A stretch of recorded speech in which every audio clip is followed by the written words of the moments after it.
I know. The weather is gross. There, I said it. But what does this make possible today? Maybe tonight you can go home and make a wonderful pot of chili. I don't even like chili, and this weather makes me want to make it. Or get in your pajamas early, cuddle with your kids on the couch, and read an extra story, make some cocoa. What does this day make possible? Spirit 1053, I'm Erica. My goal in life is to keep you looking on the bright side. And Natasha is here to help with that today. Welcome to the show. It's so good to have you. Hi, Erica. How are you? Oh, I'm so delighted to meet you. How are you doing today? I'm good. I needed that little plug on the weather. I've been like, for the love. Oh, girl, I am so with you. Max and I are looking out the window this morning and we're like, what is that falling from the sky? It's just the weirdest morning.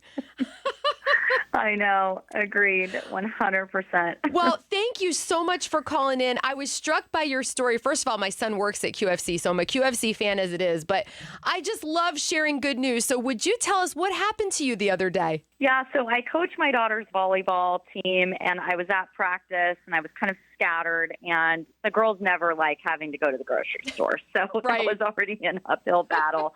And we get to QFC, and my little one likes to carry the wallet. That's her job. She loves carrying my wallet. And so when I checked out, she had it, I paid, and then I just threw it on the little part on the cart that holds things.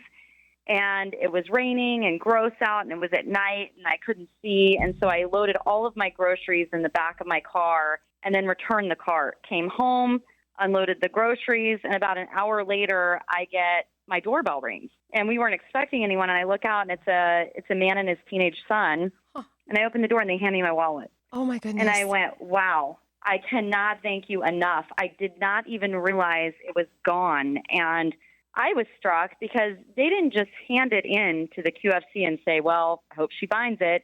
They took that extra step to actually get out my license, look at my address, and return it personally. And when someone does a good deed like that, I'm a big fan of spreading that. And so I went on Facebook, went into the My Edmonds group and said, hey, take a look at what one of your neighbors did for me, because this is why I love Edmonds, and this is someone doing God's work right here. So love it. Natasha, I couldn't agree with you more. There's so much wrong. There's so much hurt in the world. But when somebody does one good deed, you just feel better about everything, right? You do. And someone posted a comment that said, thank you for giving me a little dose of faith in humanity again. Oh. And that's what we need to do more of, right? Is Yes. We need to spread things like this to reinforce that good people exist, good is out there. And if we can focus on these moments, then it makes our day better. And, in the comment prior, a pastor said, who can you bless today? And, that dad and his son blessed me with returning my wallet. So I'm very grateful. Well, I can tell you're a volleyball coach. What did this mean to your kids? This is like the perfect lesson. Right.